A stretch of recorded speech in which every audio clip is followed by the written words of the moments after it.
Welcome back, everyone, to Random's Thoughts, coming to you today with another Runestrike Diamond Deck breakdown. This time around, we have Hyperia. We're taking a walk on the aggro side, as we did once a very long time ago at this stage. Let's jump into it.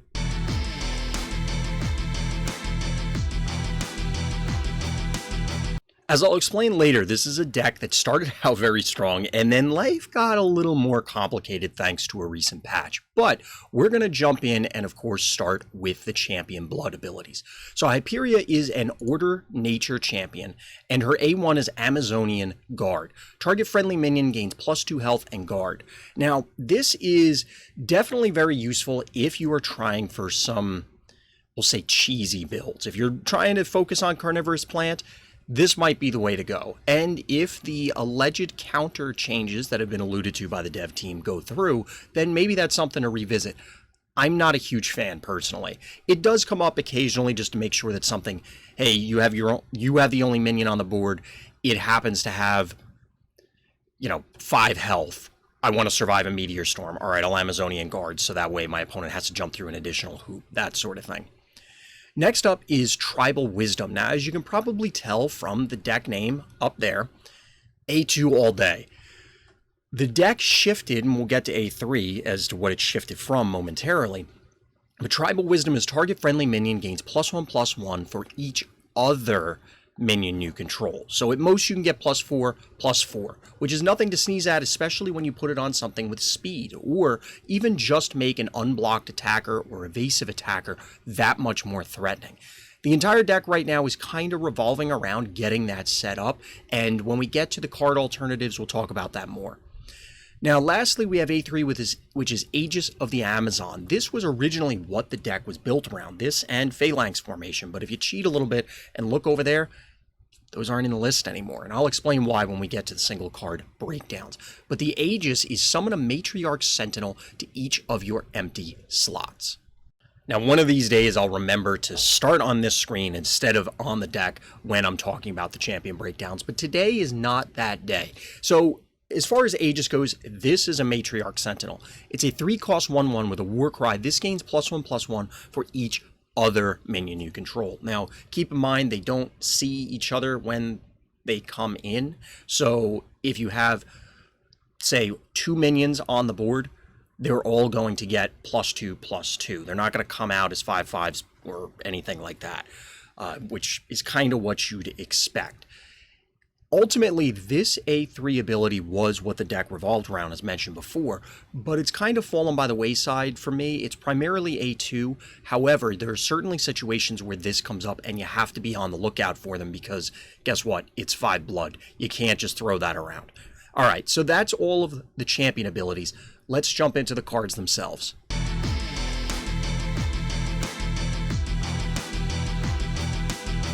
So we have a mix of things that you've seen before, things that you probably haven't seen before, but again, we're trying to keep it budget if possible, but it also just kind of morphed into this because we originally started with an A3-centric build and then came back to A2. The reason for that is the changes to Phalanx formation. So Phalanx had wildly different text prior to this. Now it's simply 3 cost, your minions get +2 shield, and counter deal 2 damage to the attacker. Still pretty solid, but I chose to cut it from the list, and I'll talk about that as we jump back into the actual cards.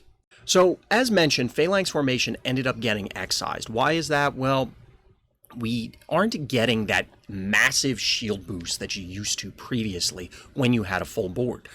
Doing so meant that you had 5 minions on the board with 5 shield each, and likely were verging on invulnerability. Your opponent had to have Combust, they had to have Annihilates, those sort of effects, because damage ones were going to take multiple turns, and if they're just getting beat on in the interim, it's not going to end well for them. At least not, it's not going to be very pretty. So, without further ado, let's jump in. So we have Owl Familiar to start. Talked about this a lot. It's very important, especially for aggro decks, to have something like this to keep the fuel going. You need to make sure that you're able to keep your foot on the gas, and Owl Familiar allows you to commit a threat to the board. A threat. It is a 1/1, but it is evasive, and given your A2, there was a number of games where I was able to A2 the Owl and push for final points of damage. It comes up more than you'd think. Next up is Swamp Scout, same sort of story. Gives you more fuel to make sure you stay in the game, you're able to combat and survive those sweepers that are so prevalent from control and mid-range decks. Now we have a Singleton Warhorn's Blessing, and I honestly could see going to more. It right now is just the 5th 2-drop, so that you hit certain numbers that you're trying to have a decent quantity that you can try and mulligan for. Previously you were pretty much auto-mulliganing for Phalanx formation. Now you want more of a curve. And Warhorn's Blessing allows you to fill in gaps in that curve. The problem is playing it on 2 is not committing something to the board, which feels not great, but, you know, it has its ups and downs. Next up is Bloodscent Wolf, which was previously included primarily for supporting A3. Now that you aren't as blood hungry, you might be able to cut these, but it's still definitely useful because if you're able to A2 multiple times or even still utilize A3, there are definitely ways to leverage it. Now, after Bloodscent Wolf, we start getting into the meat of the deck, and that is Cavalry. Cavalry features speed, which is an enormously powerful keyword, especially when you have, well, an easy way to buff them in A2. Generally, the deck is going to play out similar to this.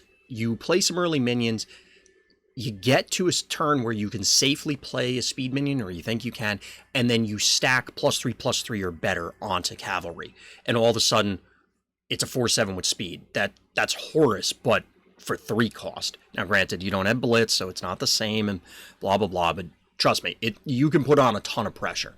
So Cavalry is pretty strong. Next up, we have what you'd expect in an aggressive build, and that is Mastodon. Again, whether it's buffed with A2 or not, you could use as removal, you could go face, but especially, calling back to what I just said about A2, you could make this a 5/6 with Blitz. Like, that's pretty good. And you don't have to jump through too many hoops to do it. Even if you're only getting +1 or +2 on the front end from the A2, because you weren't able to maintain a board presence, it could still be very relevant either for removing something or, again, closing the game out. Now, Treason is a card that has shown up in a number of my order lists, and I don't really like it here either. I expect that this is going to get changed to some other removal option. It does spread damage across potentially multiple enemies, so therefore if you have this wide board, you can clear out a bunch of things in one turn, but it isn't necessarily guaranteed, and most opponents play around it, even mistakenly. I just don't like it, but you need something in this slot for removal, I think. Next up is Feast or Famine, which is something that we happen to need. Kind of like we were just saying, you need removal. Rarely are you playing Feast, but Famine is still super strong, and it's pretty effective for what it costs. So this deck kind of does one thing, and it does it well. It plays a lot of minions, and it buffs those minions. I guess that's 2 things, technically, but whatever. You get where I'm going with it. So Gigantify is the supplement to your A2. Sometimes you just simply don't have the blood to do it, or you need to make sure that you get through a blocker because they threw something in front that's going to soak the 2 speed hits. Well, now with Trample, you're still going to push some damage, or you just need to get over that blocker, or you need to be big enough to kill that blocker. Whatever it is, Gigantify happens to be the answer to a lot of scenarios. Similar to Mastodon, we got Sickle Stalker. It's kind of fitting that they fit in this 4-card block. All the things that apply to Mastodon go double for Sickle Stalker. You know the story.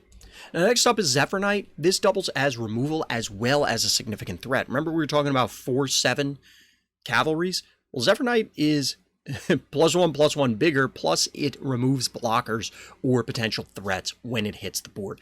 It's definitely very important. I really like it. It has been lacking for me in other decks, but here it's really been shining. Next up is something that I added late in the build after the Aegis change, and that is Oakfist Lantern. It allows you to fill the board with multiple threats, which is important for A2. Sensing a theme here? The whole idea here is that you're getting multiple bodies and you want to play things that produce that because it plays into your A2 and that isn't necessarily on the thing you just played. Maybe you had the cavalry last turn and you kind of bait your opponent. They must remove it or you threaten next turn. This thing is enormous. I've had plenty of games where I've prematurely invested the blood on a cavalry or Zephyr Knight and then it gets removed. So I've kind of leaned into just waiting.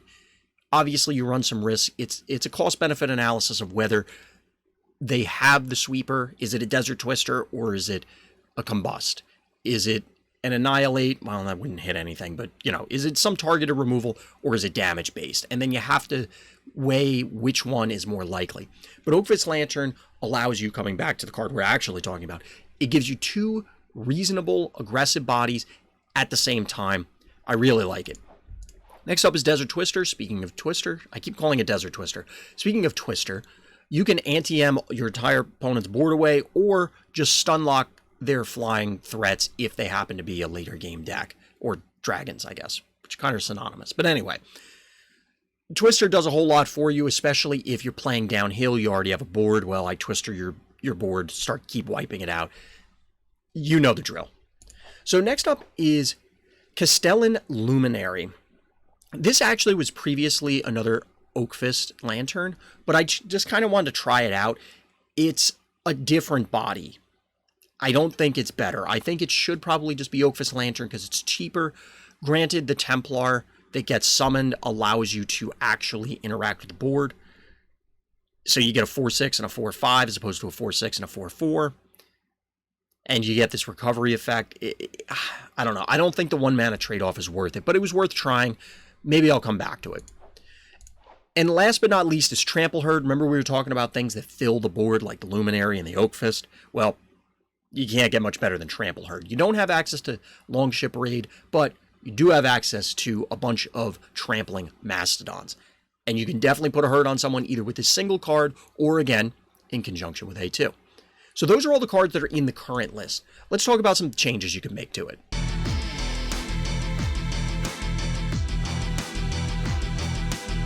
As always, we're trying to avoid legendaries. You can kind of see down in the corner that's obscured by moi is Gemini Warrior, and that's one that you would probably want to include. Again, producing multiple threats. But instead, we're going to talk about War Barracks, which has been in early iterations of a variety of builds that I've been playing. And honestly, I could see it coming back into this one as a draw engine. It constantly feeds you stuff. Plus, it's a very sturdy, stable body that you can drop on the board that's difficult for your opponent to remove easily, therefore buffing your A2. On top of providing bodies to buff your A2. Oh, and draw cards so that way you can buff your A2. You get the pattern here.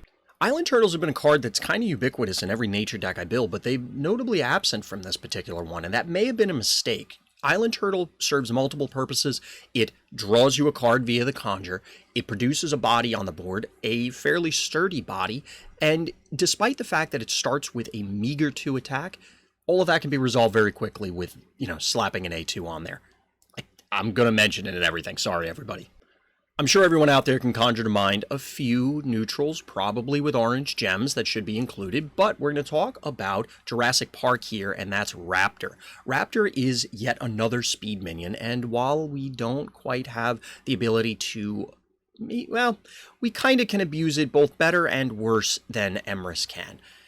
But the Raptor can present an early threat that, if not dealt with, similar to Cavalry, similar to Zephyr Knight, will just end the game. And this gives you a higher density of those threats, especially since this one grows of its own volition.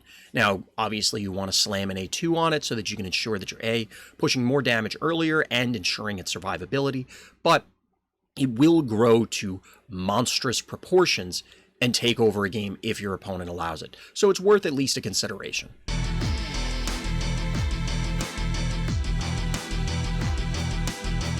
Now let's bring it all together. We'll talk about Hyperia as a cohesive deck. Honestly, I kind of enjoyed it. It does not feel as stable as other aggressive decks, especially since you don't have the oops, I win button in Phalanx formation. Yes, I've beaten Phalanx formations with full boards. I've lost with Phalanx formations with full boards. But in both scenarios, I'm going to go out on a limb, especially since it was nerfed, and say that it probably led to wins more often than not. Since you are now lacking that, that's why we lean so much into A2. A3 still definitely has value and maybe still is worth it with Phalanx formation. I kind of just jumped out of that and jumped into the new pool of A2 once the changes went in, but that doesn't mean that it's correct or incorrect. It's just different. Now, this deck, I mentioned it was kind of unstable. You can have some challenges keeping your board alive. You do have a number of non-minion cards, and the minions that you do have sometimes can be kind of frail and fragile. So you do have to be very cognizant of what removal options your opponent has access to, so that way you can try and play around them. Okay, we're going into turn 6. I'm playing against nature. There might be a twister in my future. We're going to turn 8 against chaos. It's a meteor storm, or whatever it happens to be. You just need to be conscious of what could possibly happen to you at any given point in the game, so that way you can appropriately apply your buffs. You can very easily end up in a position where you are down multiple cards and a lot of blood because you were a little over aggressive by A2ing something as soon as it hit the board, and all of a sudden that sweeper plus something took you out. All that being said, the deck is definitely very fun, definitely very powerful, and definitely very flexible. You could certainly interchange a number of different cards. But that'll do it for this time. But before we jump into some gameplay, as always, everybody, thank you for listening, thank you for watching, and Black Lives Matter.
You